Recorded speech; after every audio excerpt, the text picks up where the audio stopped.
The most unsettling thing about the Anunnaki is not how powerful they were. It is how afraid they were. The cuneiform tablets recovered from Eridu, among the oldest written records in human history, describe gods who trembled, not before humanity, not before each other, before something that came first, before the gods who made them. The tablets from Eridu and Nippur do not begin with the Anunnaki. They begin before them. They speak of primordial forces that preceded even the gods who would go on to shape civilization, judge the dead, and carve the boundaries of heaven and earth. Tiamat, the great salt sea, Apsu, the freshwater abyss beneath all things, Namu, the mother ocean, to whom even Anu, lord of the sky, traced his own beginnings.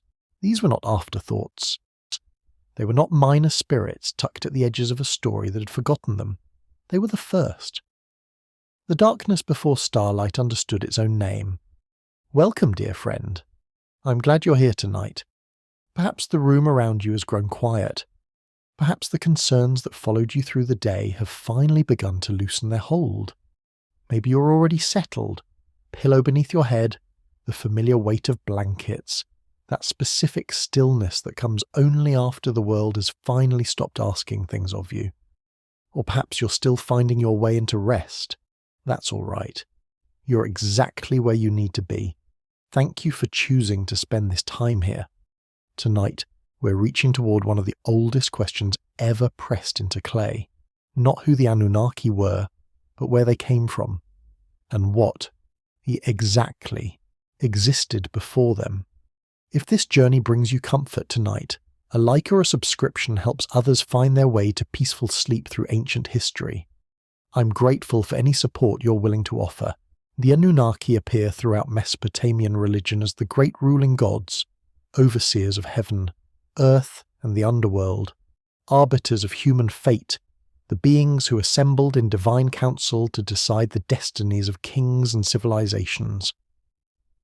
But the Sumerians who first recorded these stories knew something that tends to disappear in modern retellings. They knew their gods had parents. The oldest tablets do not present the Anunnaki as original.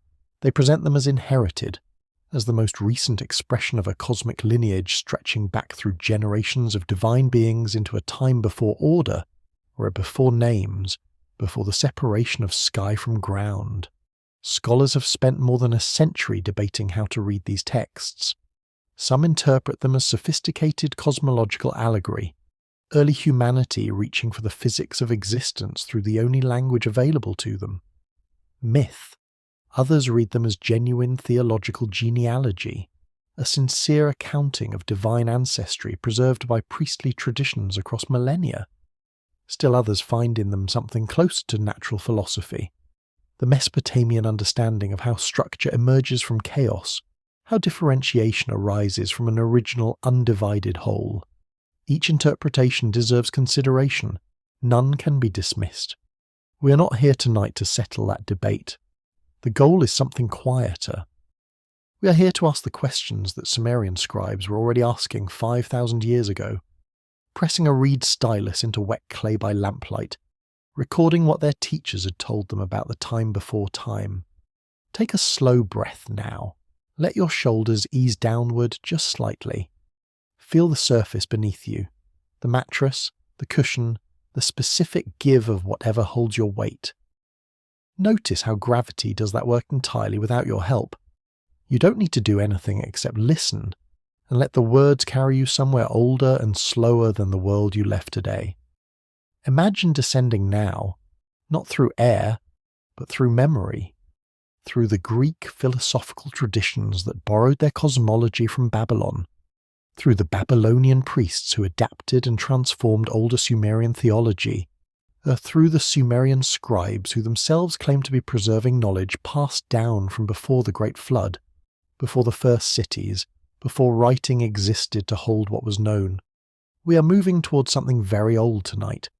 The text that guides us deepest is the Babylonian creation epic known as the Enuma Elish, preserved across 7 clay tablets, recovered from the ruins of the library of Ashurbanipal in Nineveh.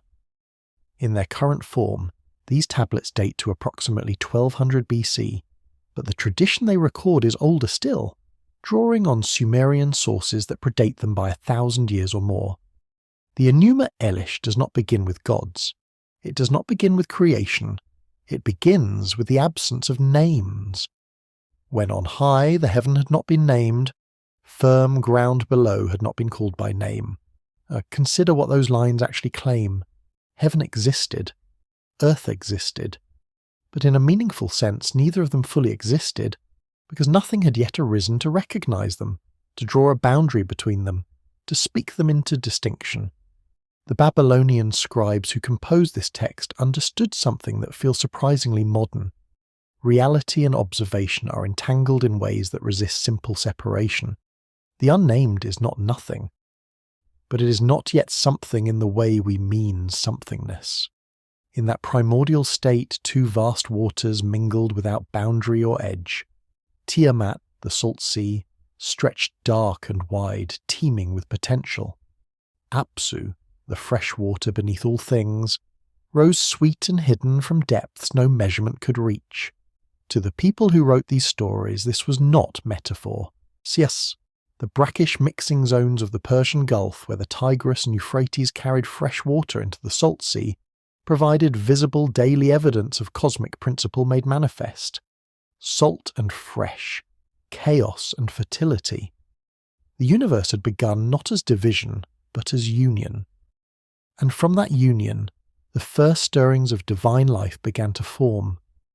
Like silt settling from turbulent water, the earliest gods precipitated naturally from the mingling, not summoned, not commanded into being, but condensed from the depths of two great primordial forces whose stillness had, until that moment, gone undisturbed. Their names were Lamu and Lahamu, ancient, barely defined, their nature more texture than character. They were the first differentiation, the first evidence that something within the primordial deep was beginning to develop edges, to move toward the ordered cosmos that would eventually produce the Anunnaki themselves. But if the first gods emerged this quietly, without conflict, without drama, then what exactly shattered the stillness? And why did that shattering require the death of a god? That question belongs to the tablets, and the tablets are waiting. The tablets were not supposed to survive. Buried beneath collapsed mud brick walls, sealed under centuries of wind-blown silt, they waited in the dark long after the city above them had been forgotten, long after the priests who wrote them had turned to dust, long after the language pressed into their surface had ceased to be spoken by any living mouth. And yet here they are, recovered from the ruins of Eridu-Ur, Dol, and Nippur, cities that once stood at the edge of marshland in what is now southern Iraq. These small, dense rectangles of baked clay carry something that changes the shape of the story most people think they know. They carry a genealogy, not of kings, not of dynasties, of gods. Eridu is the oldest of them. Archaeologists working the site in the mid-20th century found themselves digging through layer after layer of human occupation, each stratum older than the last, descending through time like pages in a book being read in reverse. At the deepest levels, dated to somewhere between 5000 and 5500 BC, they found the foundations of a temple, the earliest temple yet discovered anywhere on Earth. Whatever was being worshipped there predates written language, predates the wheel, predates the first known cities by a margin that still unsettles researchers who spend time with the chronology. Nippur, 200 kilometers to the north, gave scholars something different. Excavations beginning in the late 19th century eventually produced tens of thousands of cuneiform tablets, a number so large that many have still not been fully translated. Among them were hymns, legal records, astronomical observations, and something else entirely, creation accounts, stories about the structure of the cosmos and the beings who inhabited it before the world took the shape it now holds. Produced its own cache of records, administrative, religious, literary, adding further texture to a picture that was already far more complex than anyone had initially expected. What these three sites share is not just antiquity, it is a consistency of cosmological memory that no single city could have invented alone. The records agree on something that rarely appears in popular accounts of Mesopotamian religion. Before Anu held dominion over the sky, before Enlil drew breath into the winds, before Enki reached into the earth and shaped the first human form from clay and divine substance, there were older powers, forces so fundamental that the gods themselves could only be understood as their descendants. Inscriptions describe a universe that began not with divine command, not with a spoken word, but with water. Vast, undifferentiated, pre-existing water. Two kinds mingled without boundary. Tiamat, the salt sea, boundless and dark. Apsu, the freshwater abyss, deep beneath everything, invisible, sustaining. And older still, but in the Sumerian tradition that preceded the Babylonian texts, Namu, a name that appears in some of the earliest written records at Nippur, described not as a figure within the creation story, but as its precondition. The primordial sea from which heaven and earth themselves were born. The mother of Enki, possibly the origin point of the entire divine order. The tablets do not treat these as symbolic figures. They treat them as prior realities, the ground from which everything else emerged. Here is what makes that significant in a way that is easy to overlook. The Anunnaki, those powerful governing gods whose names appear across thousands of years of Mesopotamian religious and literary tradition, are never described in the oldest texts as creators of the cosmos. They are described as its inheritors, and beings who came into power after the fundamental structure of existence had already been established by forces older than themselves. This distinction was not accidental. The scribes of Nippur and Eridu were precise people. They recorded measurements, astronomical cycles, and legal precedents with a care that modern scholarship continues to verify and confirm. When they described the Anunnaki as descendants, rather than originators, they were not being careless with language. They were preserving a memory of something that preceded the gods most people remember. What drove archaeologists to these sites in the first place was not mythology, it was geography. Southern Mesopotamia, the flat, flood-prone delta land between the Tigris and Euphrates, was known to be old. Ancient Greek and Roman writers had referred to Babylon and its traditions with a reverence that implied something vast and prior. When European excavation teams arrived in the 19th century, they expected to find records of known kings, known wars, known empires. What they found instead went considerably further back. The deeper the excavations went, the older the material became, and the older the material became, the more clearly it pointed toward a cosmological system that had been in place, preserved, copied, transmitted, for a span of time that archaeologists are still working to fully measure. Some of the creation traditions encoded in the Nippur tablets appear to describe oral knowledge that predates the tablets themselves by an unknown margin. Priests who wrote these things down were not composing them. They were transcribing what had already been taught for generations before writing existed to record it, which raises a question that the tablets themselves never answer directly.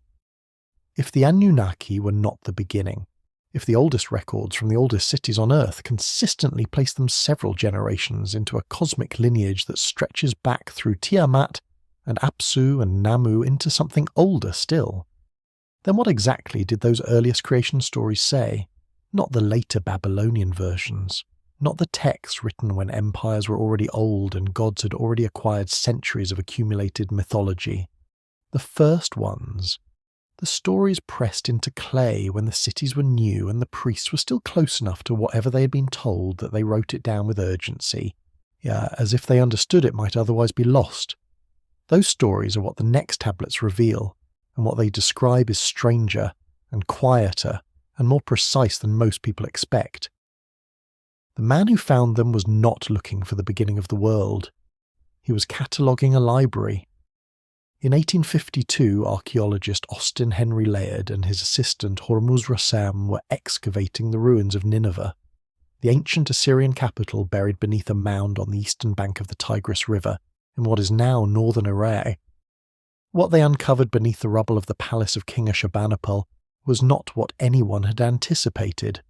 Room after room, shelf after shelf, tens of thousands of clay tablets stacked and ordered, and preserved under the collapsed weight of the palace ceiling that had protected them from the elements for more than 2,000 years. It was the largest library ever discovered from the ancient world, and somewhere inside it, in fragments that would take decades to fully piece together, were 7 tablets that described the creation of everything. The text is known today as the Enuma Elish, named after its opening words in ancient Akkadian. Scholars working through the Nineveh collection through the latter half of the 19th century gradually assembled the fragments, translating a narrative that had not been read aloud by any living person for more than 2 millennia. The tablets in Ashurbanipal's library date to somewhere between 1200 and 700 BC in their current form, but the tradition they encode is considerably older. Linguistic analysis and cross-reference with Sumerian source material from Nippur and Eridu indicate that the Enuma Elish was not composed from nothing. It was adapted, carefully, deliberately, from a cosmological framework that the Babylonians inherited from their Sumerian predecessors, which means the story recorded in those 7 tablets was already ancient when the Babylonian scribes wrote it down. How ancient, precisely, remains an open question, one that the tablets themselves do not answer. The text opens with 2 lines that scholars have been parsing for over a century. When on high, the heaven had not been named. Firm ground below had not been called by name. Read quickly, these lines seem straightforward, a description of a time before things existed.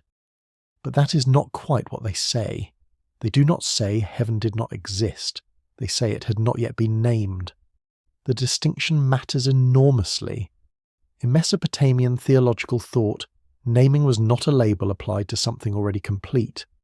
Naming was the act that brought a thing into its full reality, that separated it from the undifferentiated whole, gave it boundary, gave it function, gave it a place within the order of things. Before heaven was named, it existed, but as potential rather than a structure. Before the earth was called by name, it was present, but not yet distinct from what surrounded it. The cosmos did not begin with a creation, it began with a differentiation, and the Babylonian priests who preserved this text understood that distinction well enough to open their entire creation epic with it. Here is what tends to go unremarked in most accounts of this text. The Enuma Elish was not a popular story. It was not entertainment, not folklore passed between ordinary people around fires. Inscriptions and administrative records from Babylon indicate it was a ceremonial text, recited by trained priests during the Akitu festival, the Babylonian New Year celebration, in a context that was explicitly religious and cosmological. This means the people responsible for transmitting this story across centuries were not casual storytellers. They were specialists, professionals whose role was the precise preservation and correct recitation of inherited knowledge. The text they preserved with such care begins not with gods, not with divine will, not with any act of conscious creation, but with water. 2 specific kinds of water, the named and distinct from each other, whose mingling in the primordial dark preceded everything that would come after. Tiamat is named first, the salt sea, vast, dark, boundless. In the geography of ancient Mesopotamia, the Salt Sea was the Persian Gulf, visible to the south, its brackish mixing zones marking the place where the rivers ended and something larger and older began.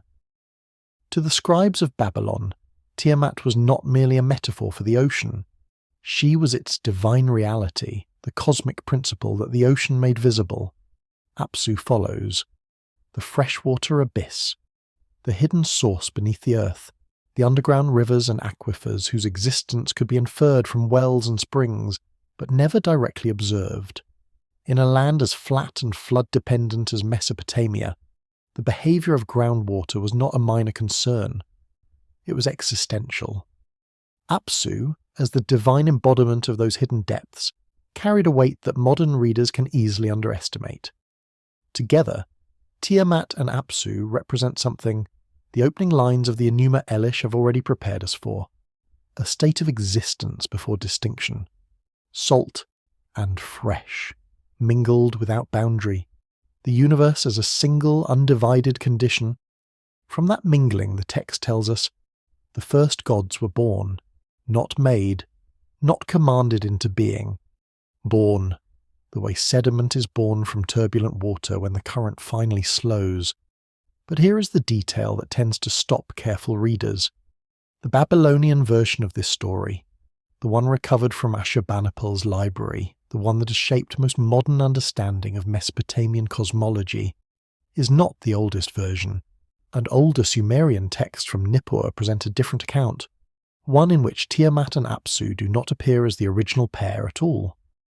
In those earlier records, the primordial ocean has a different name entirely: Namu, a single being, undivided, predating the distinction between salt and fresh, predating even the separation of heaven from earth. The Sumerian tradition preserved at Nippur describes Namu as the mother of Enki, and by extension, the ancestor of the entire divine order that would eventually include the Anunnaki. The Babylonians, it appears, took this older singular primordial ocean and split it into two.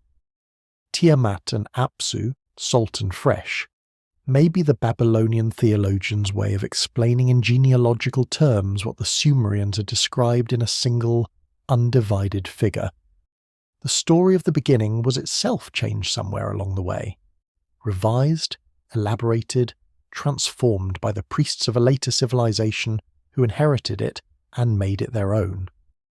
Which raises the question the Sumerian tablets have been quietly holding all along: if Namu existed before Tiamat, before Apsu, before the first gods who gave birth to the Anunnaki's ancestors, what exactly was she? And what does it mean that she's described not as a force, not as a symbol, but as a mother? There is a version of the beginning that has no light in it, no sun rising, no ground beneath anything, no sky to separate what is above from what is below. Only water, pressing against itself in the dark, moving without sound, without purpose, without end. That is where the oldest Sumerian accounts begin, not with creation, with something that existed before the idea of creation had any meaning. Most people, when they think of origin stories, imagine a moment of divine action, a god who speaks, or breathes, or moves a hand, something done. But the Sumerian cosmos did not begin with a gesture, it began with a condition, and that condition was stillness so total that it could only be described as two forces resting against each other, neither yet aware of what the other was. What the ancient texts describe is not emptiness. Emptiness is the absence of something. What came before Sumer's gods was a fullness that had nowhere to go. Two waters. That is the essential structure of the primordial Sumerian cosmos. Not one ocean.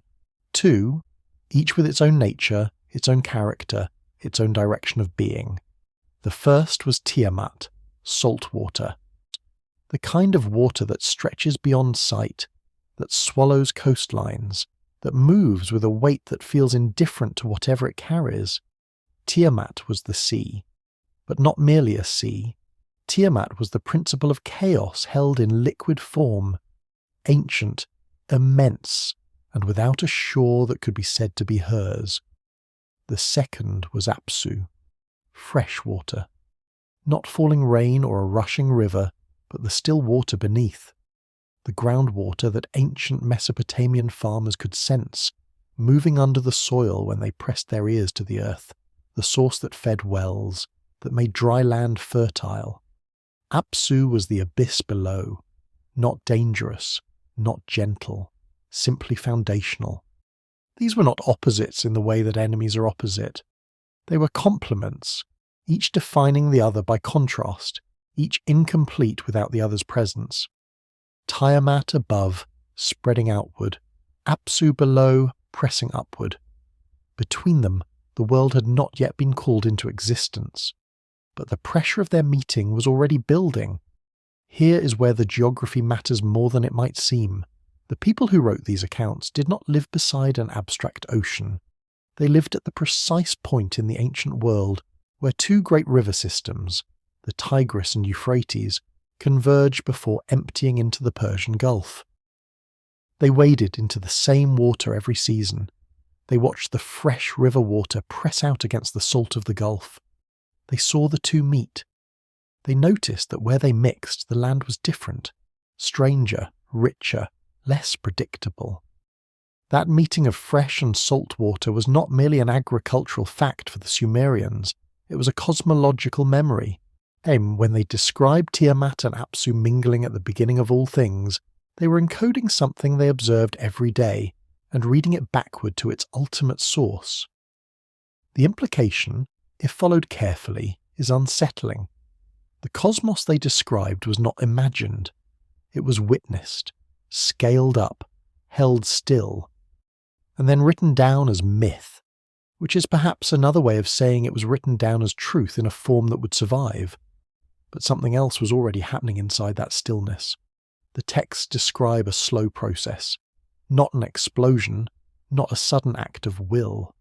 Tiamat and Apsu commingled, and from that commingling something new began to form. The waters did not stay separate. They pressed together, and from the place where they touched, the first of all beings emerged. Their names were Lamu and Lahamu, not gods of war, not gods of sky or earth. Their precise nature remains debated. Some scholars have translated their names as referring to the silty mud that forms at the boundary, where river sediment settles into still water. Others read them as cosmic guardians, vast and ancient even in a world that had only just begun forming. What is agreed upon is simpler and stranger. They were first, before the sky had a name, before the earth had been shaped, before anyone had been given authority over anything. Lamu and Lahamu existed. The texts treat their appearance as quiet, almost incidental, a fact recorded without ceremony. Two beings, born from two waters, in a universe that was still entirely ocean. Nothing to stand on, nowhere to go, only the patient accumulation of something that had not yet become the world. This is the detail that tends to slip past a modern reading without registering fully. These were not created by a god. They emerged from a physical process, from the mixing of two substances. The Sumerians did not begin their cosmology with a craftsman. They began it with a reaction. That distinction between made and emerged is not a small one. It describes a universe in which divinity does not originate outside the material world and enter it, but one in which divinity arises from conditions, from pressure, from contact, from the slow, inevitable consequence of two forces that could not stay entirely separate. Lama and Lahamu were not given life. They were a consequence of it. And yet, if they were the first, then everything that came after, every god the Sumerians would name, every force that would eventually shape the sky and separate the waters and give the earth its form, every member of the Anunnaki, whose judgment would eventually determine the fate of human beings, all of it descended from these two, the firstborn of the void, named from sediment, appearing without ceremony in a universe made entirely of dark water. The question that the texts do not answer, the one they seem almost to be withholding on purpose, is this. How did two quiet beings, born at the edge of two oceans, become the origin of the gods who would eventually hold heaven and earth in their hands? Whatever the answer is, it begins somewhere before the light. The names they chose were not decorative. In ancient Mesopotamia, a name was not something given to a being after it existed. A name was the mechanism by which a being came to exist at all. To speak a thing's name correctly, in the right ritual context, at the right moment, was to invoke its nature, to call it into presence rather than simply refer to it. The Sumerians and their Akkadian inheritors understood language the way a later civilization might understand chemistry, as a system of forces, not symbols.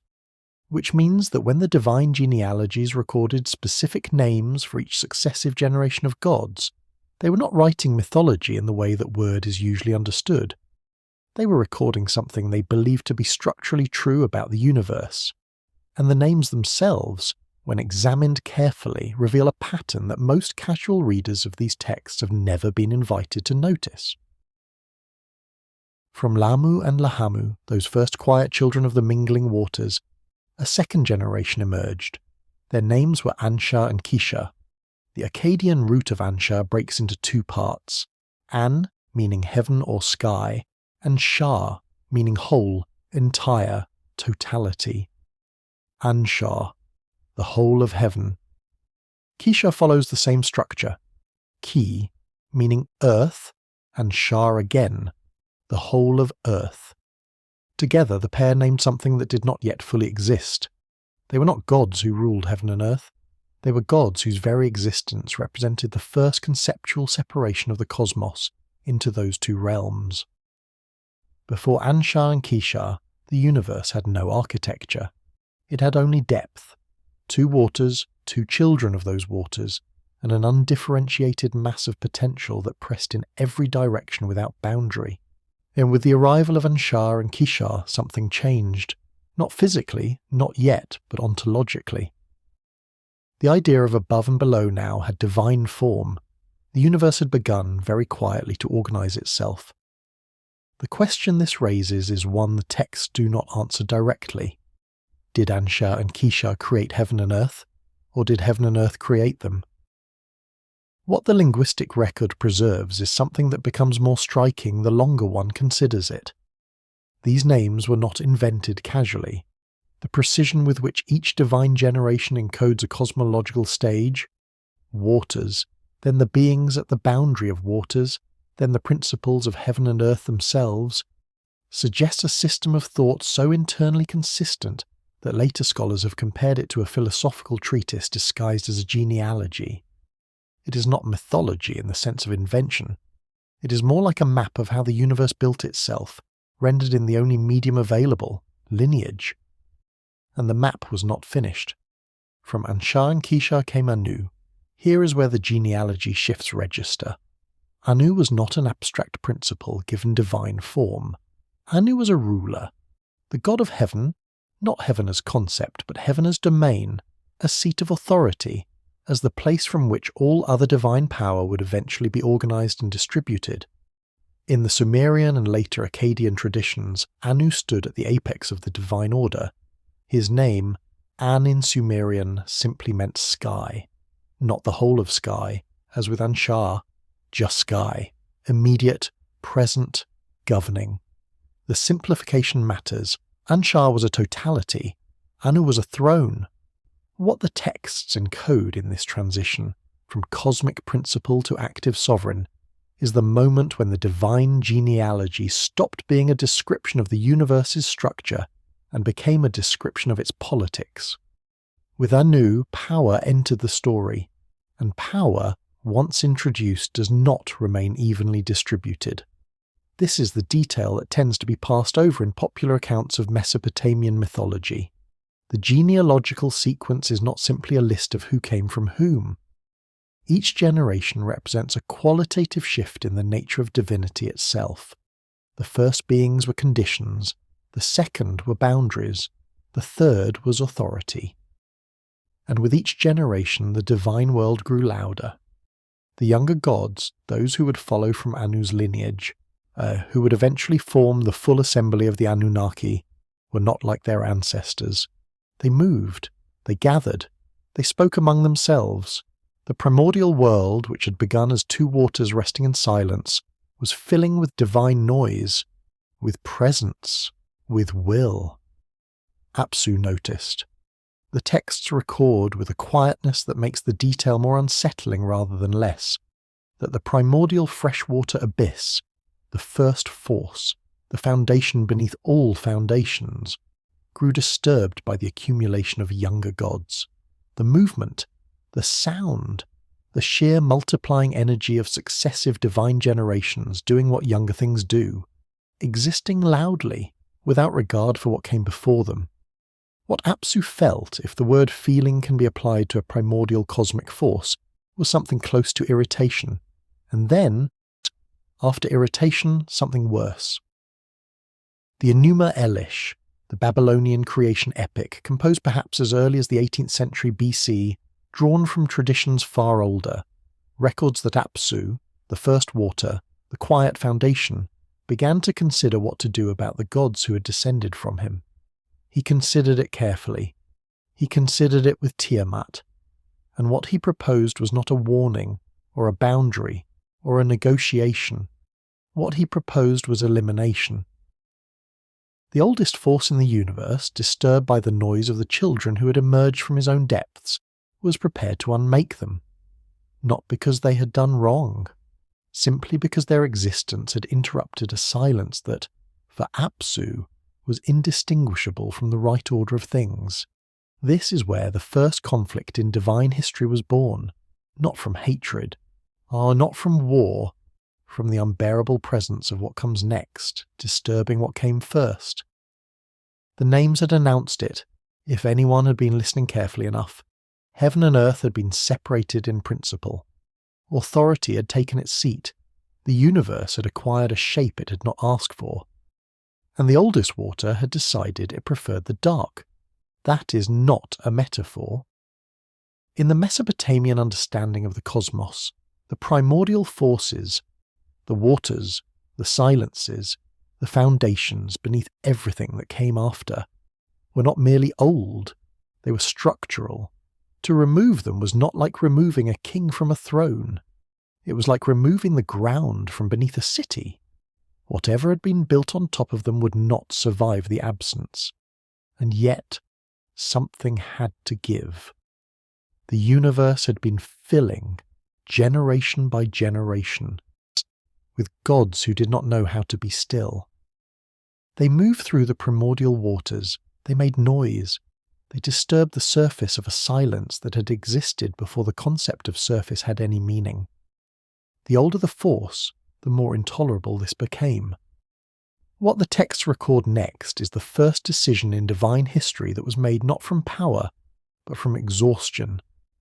Apsu brought his grievance to Tiamat. The primordial waters, still vast, still fundamental, convened over what had emerged from them. Apsu's complaint was precise. The younger gods had made rest impossible. Their activity had become unceasing. What had once been a cosmos of deep, pressurized stillness was now something closer to noise given form, and Apsu had arrived at a conclusion that once spoken could not be taken back.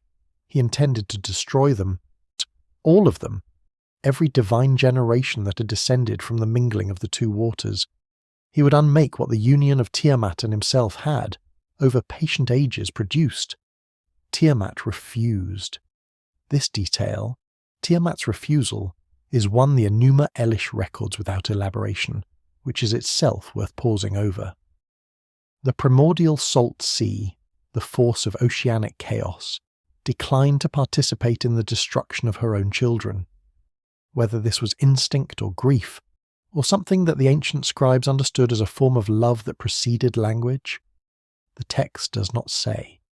It only records the refusal and then moves on as if the refusal itself was the most natural thing in the world. Which perhaps it was.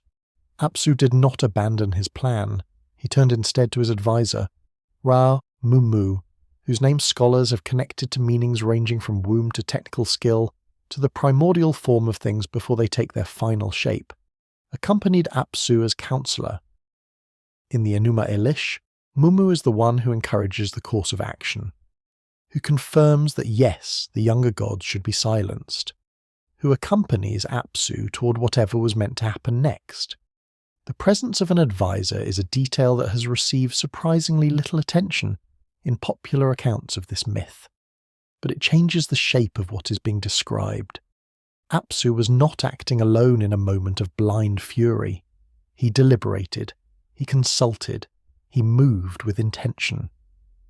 The first act of cosmic violence in Mesopotamian mythology was premeditated. Word reached the younger gods. The Enuma Elish does not explain how. The texts simply record that the divine assembly learned of what was being planned against them, and that the knowledge struck them first into silence, then into fear, then into a stillness that mirrored, in its own way, the ancient quiet that Apsu had been trying to recover. None of them moved. None of them knew what to do. The force that had produced them, the abyss beneath all abysses, the water beneath the water, had decided they should not exist. Against something that fundamental, what response was possible? One god did not remain still. His name was Enki. In Sumerian tradition, Enki, known in Akkadian as Ea, was the god of wisdom, of fresh water, of magic, of the deep. His domain was the Abzu, the underground freshwater realm that was in cosmological terms Apsu's own territory. Enki did not rule the sky, and he did not command armies. What he possessed, in a quantity that the texts treat as almost unreasonable, was knowledge. Here is what the Enuma Elish records, and here is where the account becomes something that resists easy categorization as mere mythology. Enki did not defeat Apsu through combat in any conventional sense. He defeated him through understanding. Enki comprehended the nature of Apsu, what Apsu was, how Apsu functioned, what particular arrangement of power and attention maintained Apsu's presence in the world, and he used that comprehension as a weapon. He cast a spell. A deep sleep fell over Apsu. The primordial freshwater abyss, ancient beyond calculation, foundational to everything that existed, was subdued not by force but by knowledge precisely applied. Apsu was rendered inert. Mumu, the advisor, then was captured and bound. And then Enki did something stranger still. He built his own dwelling on top of Apsu's unconscious form. He called it the Abzu. He settled there, above the sleeping body of the first water, and he made it his home. The cosmological weight of that act has no clean modern equivalent. The young god of wisdom did not destroy the primordial force. He incorporated it. He built his house on top of it. He used the stillness he had imposed as a foundation for his own existence, which is perhaps the most Enkian resolution possible, and also one of the stranger images in all of ancient literature. A god living on top of a sleeping god, in a universe that had only recently remembered it existed. This is what the oldest recorded account of divine conflict preserves. Not a war, not a battle between equal powers. A young god, and armed only with understanding, walking into the oldest depths of the cosmos and finding a way through what should have been impossible. The question the text now holds open, quietly without drawing attention to it, is whether wisdom that powerful has a limit. Because Tiamat had watched all of this. She had refused to destroy her children. She had then watched the primordial force she had wrested against since before time had a name rendered unconscious and domesticated, and she had not yet decided what she thought about that. Something was different after the silence fell. Not the silence of the primordial waters that had already been broken, generation by generation, by the accumulating noise of divine life. This was a new kind of silence, imposed, deliberate. The kind that follows an act so consequential that even the universe seems to pause before acknowledging what has changed. Apsu was asleep, bound, subdued by Enki's comprehension of his own nature, turned inward, made still, rendered into something closer to geography than to God. The plan to destroy the younger divine generations had been suspended. The younger gods had exhaled. Order, of a kind, had been restored. But the Enuma Elish does not linger on the relief. It moves almost immediately to what Enki did next, and what Enki did next is the moment that changes the shape of everything that follows. Enki killed Apsu, the sleeping primordial abyss, subdued, helpless. The foundational force beneath all fresh water in the cosmos was not merely contained, he was ended. Enki removed Apsu's crown and stripped him of what the texts call his radiance, and then completed what the enchantment had begun. The first water, the deep that had existed before heaven and earth had names, was extinguished. The Enuma Elish records this without ceremony. No long passage of mourning. No description of what it looked or sounded like for something so ancient to cease.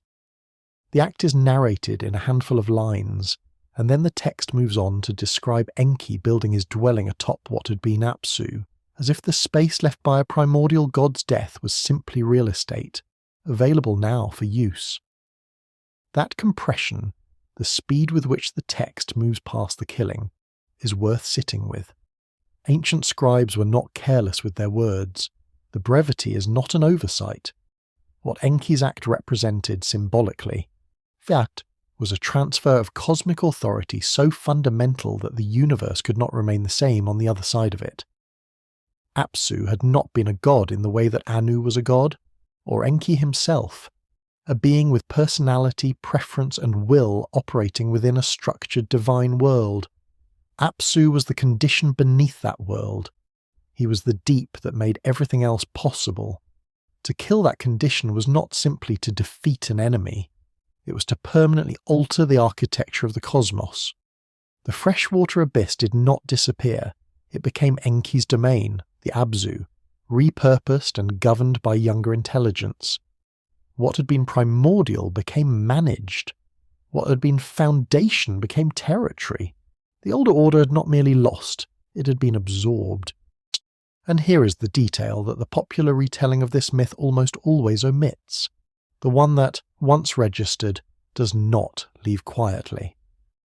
Tiamat had refused to participate in Apsu's plan. She had declined to raise her force against her own children when Apsu had asked. The texts record this as an act that distinguished her from him, a restraint or a form of mercy that positioned her on the opposite side of the conflict from the primordial father. Which means that when Enki killed Apsu, he killed the partner of a god who had actively chosen not to harm him. Tiamat had protected the younger gods, in her way, by refusing to move against them, and the younger gods had responded by ending the only force in the universe she had existed alongside since before existence had a shape. The Enuma Elish does not editorialize about this. It simply records what happened next. Tiamat grieved. Grief in the world of the Enuma Elish is not a private condition, it is cosmological weather. When the primordial salt sea, a force whose nature had always been chaos held in suspension, enormity restrained, turned inward with loss, something in the surrounding universe registered the change. The other gods, the text notes, grew uneasy. There were those among the older divine generation, those who still remembered the time before noise and motion, who brought their own resentments to Tiamat's grief and fed it. They came to her with accusations. The younger gods were too loud, too disrespectful, too willing to act without understanding the cost of what they disturbed. Apsu had tried to address the problem peacefully, through counsel and planning, and had been killed for it. Yet Tiamat had shown restraint and been repaid with loss. The case they made to her was not irrational. Something shifted inside Tiamat that the Enuma Elish describes with great care. It was not an immediate decision.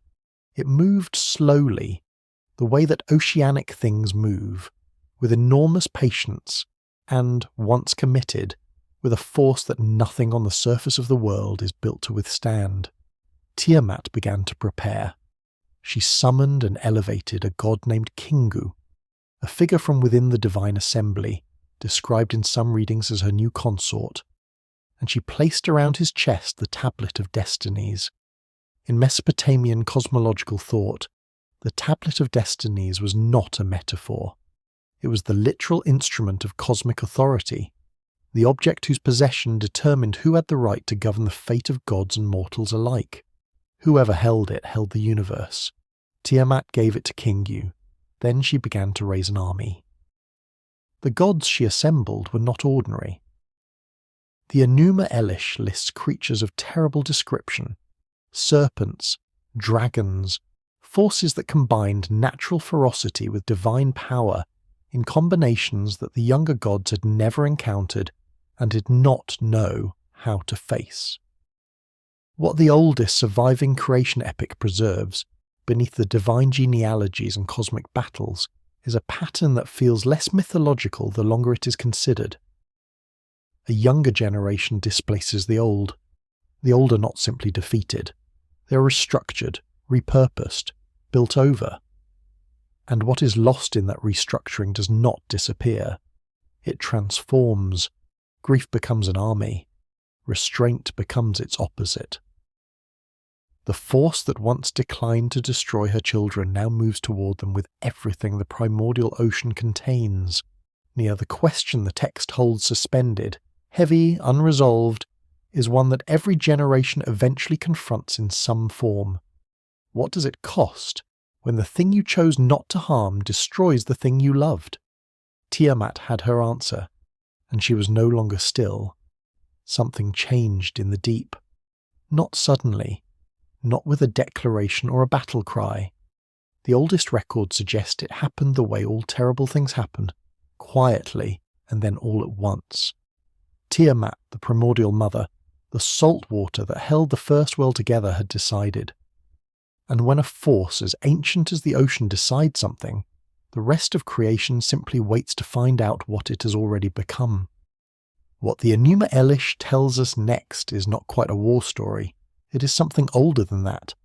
For generations, if such a word can even apply to beings who existed before time was counted, Tiamat had endured the noise of the younger gods, their restlessness, their boundary crossing. She had resisted Apsu's first impulse toward destruction. She had counselled patience. The ancient texts are careful to record this. She was not, in the beginning, a creature of wrath, which makes what she became all the more unsettling to consider, because the Tiamat who appears in the second half of the Enuma Elish is not the same figure who opened it. The nurturing mother, the source, the deep, she is still there, but something else has moved into that same body, something that had perhaps always lived in the silence beneath the salt water, waiting to be woken. She began to make monsters. The tablets describe the process in careful, almost clinical language. Tiamat did not summon chaos, she constructed it. Dragons with venom for blood, serpents with sharpened fangs, cloaked in terrifying radiance, creatures the texts call Lamu, hybrid beasts, lion-headed, eagle-winged, built from the borders of categories that nature does not otherwise cross. 11 of them, each one given a distinct purpose, each one shaped not from rage alone, but from intention. This is the detail historians rarely pause on long enough. These were not accidents of a grieving mother's grief, they were appointments. Tiamat was not falling apart, she was reorganizing. The monsters were given weapons, the monsters were given ranks. And then Tiamat did something that suggested she understood strategy in a way the younger gods had not yet credited her with. She chose a champion. His name was Kingu. He was not the oldest, he was not the most powerful, but he was hers, loyal in a way that the ancient world understood as something close to love, or its more dangerous twin. Tiamat elevated Kingu above all others. She placed the Tablet of Destinies against his chest and fastened it there. In Sumerian cosmology, the Tablet of Destinies was not symbolic. It was the mechanism by which reality itself was authorized. Whoever held it held the right to determine what would happen next. She gave King the universe's permission slip, and then she sent her army forward. Meanwhile, among the younger gods, something the texts describe with a precision that feels almost modern: panic. The Divine Council, the Anunnaki, the great gods whose names the Sumerians inscribed on temple walls and invoked in every known ritual, assembled. The accounts do not flatter them. They had killed Apsu, they had celebrated, they had assumed that what came before them was finished. Now the thing that came before them was marching, and it had 11 mouths full of venom and a champion wearing the Tablet of Destinies like armour. The first god they sent to negotiate with Tiamat returned without having spoken a word. The texts say he looked at her and could not move forward. He could not speak. He turned around. The second account is almost the same. There is something in this that the ancient scribes preserved without comment, as though they found it unremarkable. The idea that the younger gods, for all their fire and will and divine inheritance, could be stopped simply by the sight of what they had come from.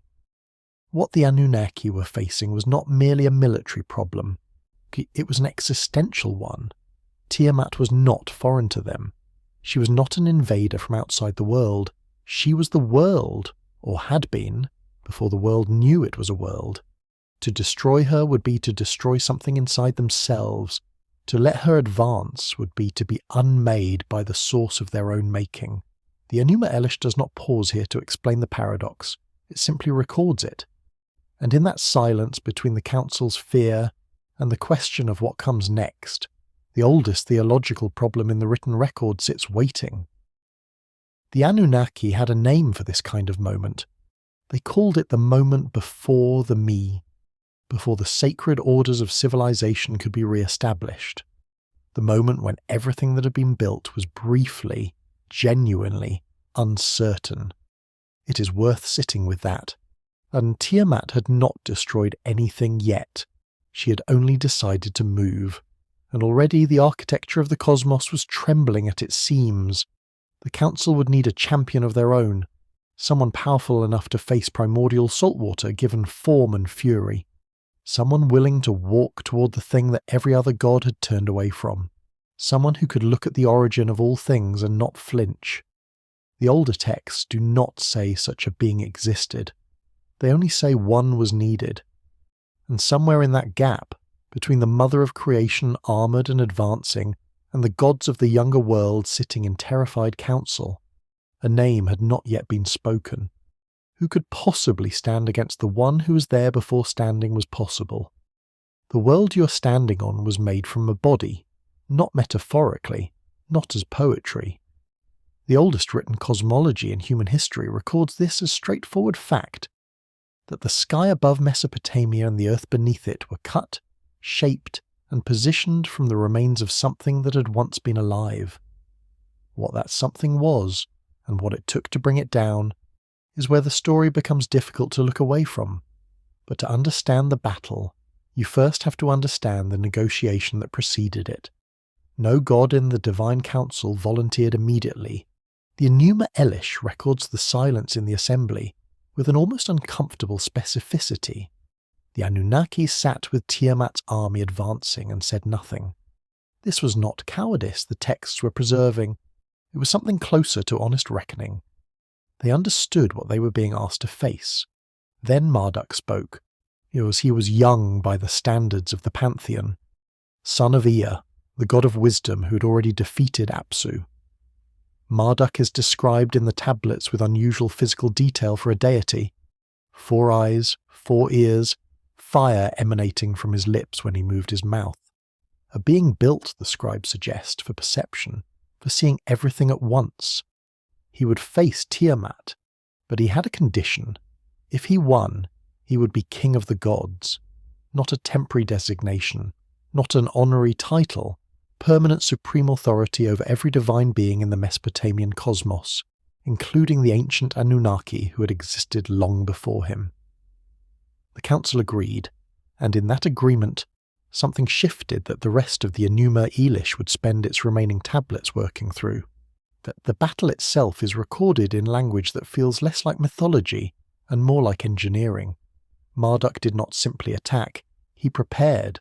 The tablets describe him taking hold of the 4 winds, north, south, east, west, and adding 7 more, storm winds, evil winds, a tempest. He gathered these forces and released them into Tiamat's open mouth. This is the detail the ancient scribes found worth recording precisely. Her mouth. Tiamat opened her mouth to consume him. The same vast generative opening that had once breathed the first gods into existence, and Marduk filled it with wind. She could not close it. The winds inflated her form, held her immobile and enormous against her own intention. And in that frozen moment Marduk drove an arrow through her heart. The mother of all creation died with the winds of the world inside her. What happened next is where the Enuma Elish moves from myth into something that ancient scholars and modern historians have spent considerable effort trying to categorize. Marduk stood over the body of Tiamat and did not mourn. The texts are clear on this. He looked at the primordial corpse and the tablets record. He had a plan. He split her in two. Her upper half became the sky. Her lower half became the earth. The membrane between them, the firmament, was set in place to keep the waters of her body from collapsing back into formlessness. Her eyes became the sources of the Tigris and the Euphrates, the two rivers that would define Mesopotamian civilization for the next several thousand years. The rivers that watered the fields of Sumer. The rivers along whose banks the first cities were built. The rivers beside which, eventually, someone would invent writing and record all of this. Those rivers began, according to the oldest written account of origins, as the eyes of the thing the world was made from. Sit with that for a moment. This is the detail historians rarely frame in its full weight.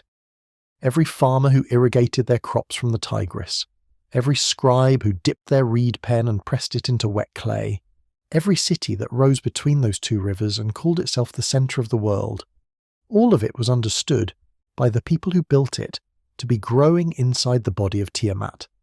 Not symbolically, literally. The geography was her anatomy. The water was hers. The sky that arched above their temples was the inside surface of what she had become. This is not an overlooked footnote. It is the foundational cosmological premise of the oldest literate civilization on Earth. And yet, when we speak of Mesopotamia today, its laws, its architecture, its mathematics, we rarely begin there. With Tiamat defeated, Marduk moved through the remaining work of creation with methodical authority. He set the stars in their paths. He ordered the calendar. He named the months. He positioned the moon. The Enuma Elish records each action with the tone of a ruler organizing a newly acquired territory, which is precisely what it was. Kingu, Tiamat's champion, still wearing the tablet of destinies against his chest, was captured. The tablet was removed. The authority it carried transferred. And the Anunnaki, those ancient gods who had assembled in terrified council only chapters before, now stood before a king they had not anticipated and a world they had not built. The structure of the cosmos had been established. Order had replaced the deep. But order, the ancient writers seem to understand, always raises a question the victors prefer to delay. The Anunnaki were now subjects where they had once been sovereign. The primordial age was finished. The world had been made from what came before, and what came before was gone. What remained was a universe with structure, purpose, and a king, and a set of ancient divine beings whose role within that new arrangement had not yet been defined. The oldest written creation story ever discovered ends its battle not with celebration, but with an open question dressed in the clothing of the order. The world had been made from a body, and somewhere in the rivers that still run through modern Iraq, in the water that still moves between these ancient banks, the oldest cosmology ever recorded is still, quietly, insisting on being true. The answer to the oldest question was written down, then copied again, for over 2,000 years, by scribes who may not have fully understood what they were preserving. That is not speculation. It is what the archaeological record shows. The same cosmological texts, the same origin stories, the same divine names, the same sequence of creation, appear across centuries of Mesopotamian clay tablets, reproduced in temple scriptoria from Sumer to Babylon to Assyria. Generation after generation of trained scribes sat down and pressed the same words into wet clay. The question is why, and the answer, when it comes, does not entirely satisfy. After the battle, after the world had been arranged from Tiamat's remains, the Enuma Elish turns its attention to administration. Marduk divided the cosmos into 3 dominions. Heaven was assigned to one group of the Anunnaki, earth to another, the underworld, the vast silent territory beneath the living world, to a third. The ancient gods who had trembled in council were now installed as governors of reality itself, judges of fate, keepers of the boundaries between what lived and what did not. This is how the Anunnaki appear in the majority of Mesopotamian texts that survive, not as creators, but as administrators, present at every significant threshold, invoked in legal oaths, depicted in temple reliefs standing in rows, receiving offerings, presiding over the fate of human souls with the calm authority of officials who have held their post for longer than memory reaches. They were not worshipped as distant, unknowable forces. They were understood as present, functional, structurally necessary to the operation of the world, which raises a question the temples never quite answer directly. What were they administering the world for? The Sumerian creation texts, distinct from the Enuma Elish, and in some respects older, offer a disquieting response. They describe a time when the Anunnaki themselves performed labour, when the gods dug the riverbeds, worked the earth, carried the weight of maintaining the cosmic order with their own hands, and that labour, the texts record, became unbearable. The solution was humanity. Humans, in this telling, were not the crowning achievement of a benevolent creator. They were a workforce, made from clay, the same material the scribes used to write this down, mixed with the blood of a slain deity, and animated specifically to relieve the Anunnaki of their burden. To dig, to plant, to build, to maintain the temples that fed the gods through ritual and offering. The Mesopotamians did not find this arrangement degrading. They recorded it plainly, repeated it across texts, built entire priestly traditions around its logic. The ziggurats that still partially stand in modern Iraq were not monuments to human ambition. They were, in the understanding of those who built them, divine residences, houses constructed by the labour class for the administrators of the cosmos, and for centuries the system held. Here is the detail that tends to stop people. The priestly traditions that maintained these temples were not folk religion. They were literate, institutionalized, and sophisticated. Temple archives from sites like Nippur and Ur contain administrative records, grain inventories, personnel lists, ritual schedules, running in unbroken continuity for hundreds of years, the same divine names, the same cosmological assumptions, the same Anunnaki, receiving the same offerings, in the same temples, across spans of time that dwarf most other continuous institutional traditions in recorded history. These were not people who had forgotten where the story came from. They knew. They copied it deliberately. They taught it to the next generation of scribes with the care of people who understood that if the copying stopped, something essential would be lost. And then, gradually it did stop. The temples were abandoned. The cuneiform script fell out of use. The last person who could read these tablets died sometime in the early centuries of the Common Era, and for nearly 2,000 years no living person on Earth knew what they said. The story went silent, not erased, buried, waiting in the ground beneath modern Iraq until the 19th century, when excavators began pulling tablets from the rubble of Nineveh and realized slowly that the Library of Ashurbanipal had been sleeping under the sand for 2 millennia. That is not metaphor, that is archaeology. But the tablets, once translated, did not close the question they had been preserving. They reopened it. Because the Anunnaki had parents, Anu and Ki, and those parents had emerged from the union of Apsu and Tiamat. And Apsu and Tiamat were primordial waters, formless, nameless, existing before the gods who would eventually name everything. The chain of origins runs backward through the cosmos until it reaches a single problem. The Enuma Elish and the Sumerian creation texts both approach and then quietly step around. Who created the waters? Not Tiamat, not Apsu. The question is not where the first gods came from. The question is what was there before the first gods came from anything? The Sumerian answer, the oldest answer in the written record, is a single name, Namu. She appears in texts older than the Enuma Elish. She's described not as a deity who arose from something else, but as the primordial sea that generated the first gods without a partner, without a preceding cause. She's depicted in some texts as the mother of Enki, the god of wisdom. In others she's addressed simply as the one who gave birth to heaven and earth. She has no origin story. The tablets do not attempt to give her one. The ancient scribes copied these texts for over 2,000 years and never resolved this. Whether that omission was humility or wisdom, or simply the honest recognition that some questions do not have answers that language can hold, the tablets do not say. What they say, in the careful pressed marks of a civilization that no longer exists, is that the world came from something. That something came from something older, and that the oldest thing they could name, the one who was there before the names, arrived in their text without explanation and remained there, unquestioned. The answer to the oldest question was written down, and it was, from the very beginning, another question.